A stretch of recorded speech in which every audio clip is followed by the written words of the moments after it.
Hello everybody and welcome to my channel. Hey, we are on day 7 and today I'm going to be talking about drowning.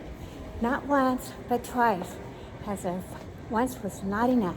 So get those comfy shoes on and come walk with me. If nothing else, sit back, relax, and enjoy the story because you don't want to miss it. It's a great story. So I'm going to go get my coffee. I'm going to go get work done, and then I'm going to meet you in a flash on the first floor for day 7. See you soon.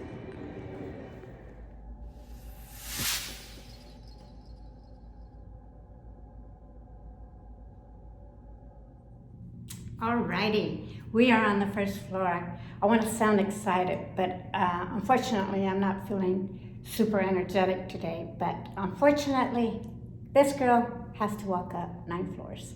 And I hope that you guys are on board. So get those comfy shoes on. I hope you have them on. Okay, we got stories to share. The first story is about drowning.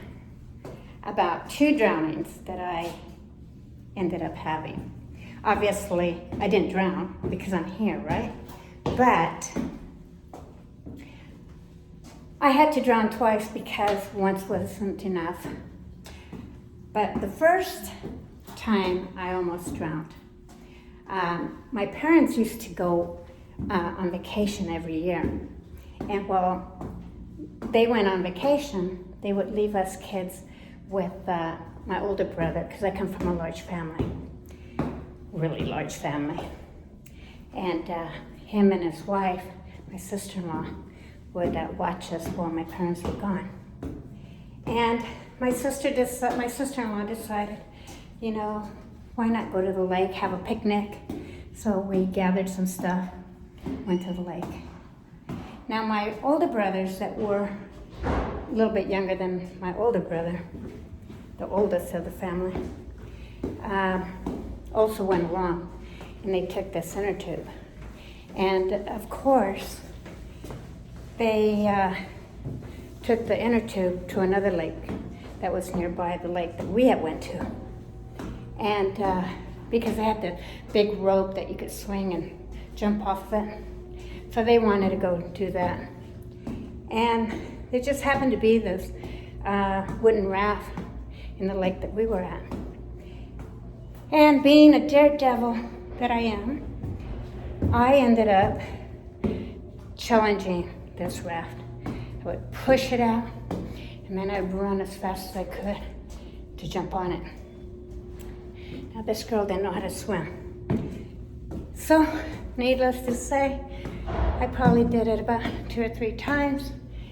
And this last time that I did it, the ground was no longer underneath my feet as I was expecting it to be.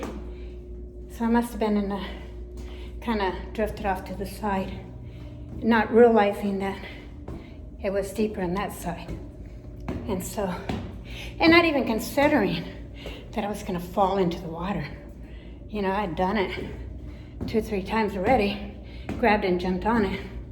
So I thought, yep, you know, one more time, no big deal. So needless to say, I didn't end up grabbing it, and I plunged into the water. Now, most people, or kids, or whoever it is, that doesn't know how to swim, freak out. But I was determined to find that raft. And in my head, I was thinking, damn it, that raft's gotta be there. How did this happen? And so, all I was thinking is trying to reach it, trying to grab it, trying to jump on it. And, but meanwhile, I would kind of dog paddle all the way up, and I'd see the light from the sky, and I'd reach up, trying to catch it, nowhere in sight, fall back down, and catch my breath.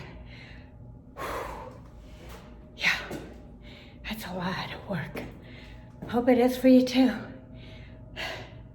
But anyway, I would just go back down, all this little bubbles following me down, and I kept being determined. It's gotta be up there, it's gotta be up there. It was just there. So I prayed and I said, please, please, dear God, help me find it, because I know it's there. And this last time I went up, the sky, kind of opened up, reached up, and it was there. To my surprise, it was there. Now, I don't remember getting on it, but I know that I must have been scared enough that I just flew on it. And I looked over to my sisters. I didn't know whether to cry or out of being relieved that I found it, or if I'm gonna sit down. Wasn't sure if I should cry or if I should be thankful, or what my actual thoughts were. And so, needless to say, I look over to my family, and they are what I thought were laughing at me. Unfortunately, they weren't. Well, unfortunate for me, I thought they were laughing, and so I started crying. I was like, at first I was like clapping right along with them, going like, yay, I made it, But then I got another thought, and I go, how dare them? They're laughing at me, and I could have drowned. I mean, they're just sitting there laughing. Well, they weren't really laughing at me. They were just so grateful that I made it, because they didn't know how to swim. The raft had already drifted out to the middle of the lake, or away from the surface anyway, far enough that they couldn't get it because they didn't know how to swim. And so I don't recall, paddling back to shore, but somehow I made it back to shore. They grabbed me and they're hugging me and telling me, oh my God, we thought you were gonna drown, and don't ever do that again, and kind of praising me, but at the same time, and scolding me, as they probably should have anyway. But so anyway, that was drowning number one. Well, I lived in Colorado at the time, around the Montrose, Leadville. I don't know if you guys are familiar with that area, but that's kind of the area I grew up in. And there was there's a mountain there that's called Bristol Mountain. And every summer I would go in a girls' school to Bristol. They called it Camp Bristol at the time. Probably still do, if they even still go there. But it's kind of a nature, learning about survival, learning about how to learn the wild plants, how to shoe horses, everything there is about the wilderness.